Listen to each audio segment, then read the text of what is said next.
Assalamualaikum warahmatullahi wabarakatuh. Perkenalkan saya Surya Nur Fatimah dari Prodi S1 Gizi dengan NIM 23091321111008. Di sini saya akan mereview kembali materi tentang pendidikan kewarganegaraan. Konsep pentingnya kewarganegaraan.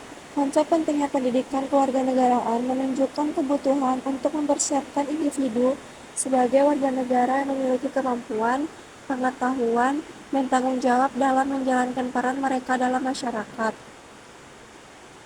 Yang pertama, landasan historis. Landasan historisnya dapat dilacak dari kepentingan akan pemahaman tentang hak dan tanggung jawab warga negara, yaitu tercermin dalam perjalanan sejarah gerakan kemerdekaan dan perubahan sosial di banyak negara. Dan perspektif sosiologis, pendidikan kewarganegaraan bertujuan untuk membangun kesadaran akan keberagaman, toleransi, dan partisipasi dalam kehidupan sosial. Secara yuridis, pendidikan kewarganegaraan bertujuan untuk memberikan pemahaman yang kuat tentang konstitusi, hukum, dan prinsip-prinsip demokrasi.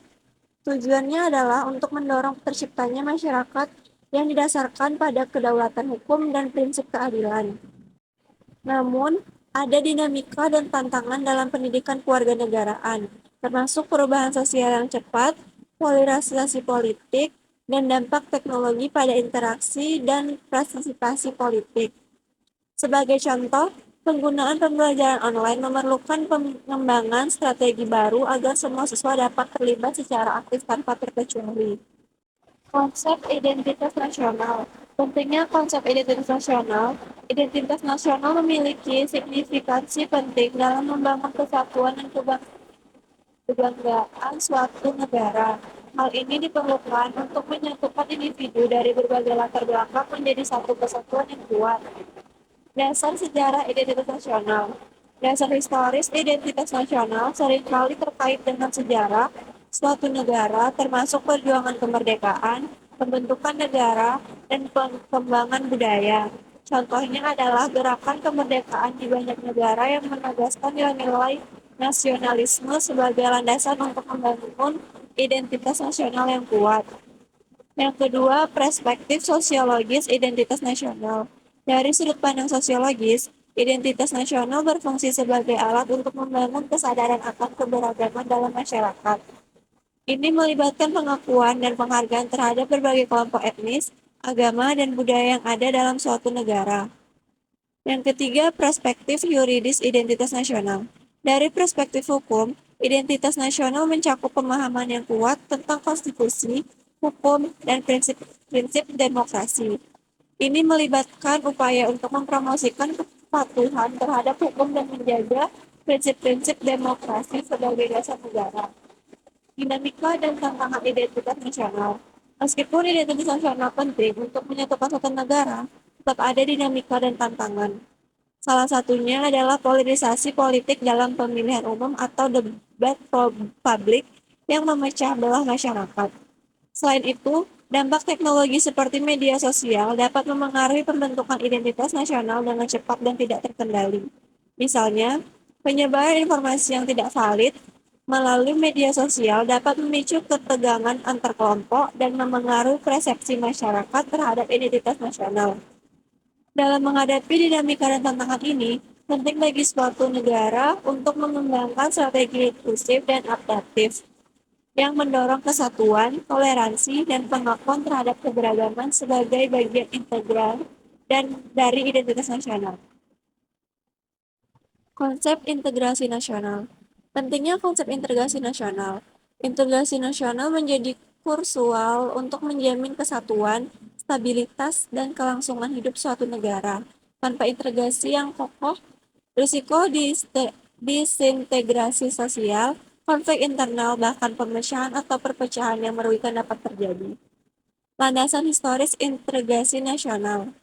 Landasan sejarah integrasi nasional seringkali berakar dari perjalanan suatu bangsa, mencakup perjuangan kemerdekaan, proses pembentukan negara, dan perkembangan budaya. Contohnya di Indonesia, semangat perlawanan terhadap penjajahan dan semangat kebangsaan merupakan fondasi historis yang kuat untuk integrasi nasional.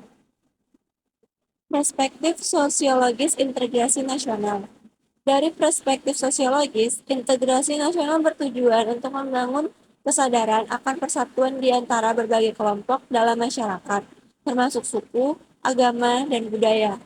Inisiatif seperti program pendidikan multikultural yang menekankan toleransi dan penghargaan terhadap keberagaman merupakan contoh dari pendekatan ini.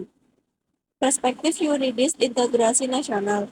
Dari sudut pandang hukum, integrasi nasional berkaitan dengan pemahaman dan implementasi hukum, serta prinsip-prinsip demokrasi yang menjadi landasan kehidupan negara. Misalnya, pembentukan undang-undang yang menjamin perlakuan yang sama bagi semua warga negara tanpa memandang latar belakang etnis, agama, atau budaya.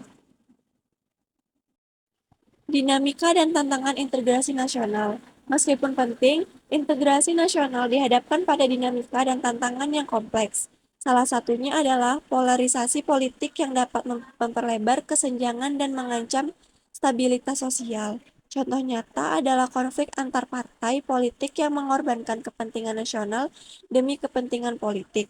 Selain itu, globalisasi dan kemajuan teknologi membawa tantangan baru dalam integrasi nasional seperti penyebaran palsu yang dapat merusak kesatuan dan kepercayaan masyarakat terhadap lembaga negara.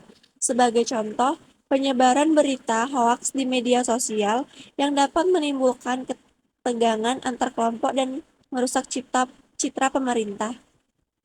Strategi menghadapi tantangan integrasi nasional. Dalam menghadapi dinamika dan tantangan ini, negara harus mengembangkan strategi inklusif dan adaptif yang mempromosikan toleransi, dialog antar budaya, dan kesetaraan di antara semua warga negara sebagai bagian integral dari integrasi nasional. Baiklah, sekian yang dapat saya sampaikan. Jika ada kesalahan kata, saya mohon maaf. Assalamualaikum warahmatullahi wabarakatuh.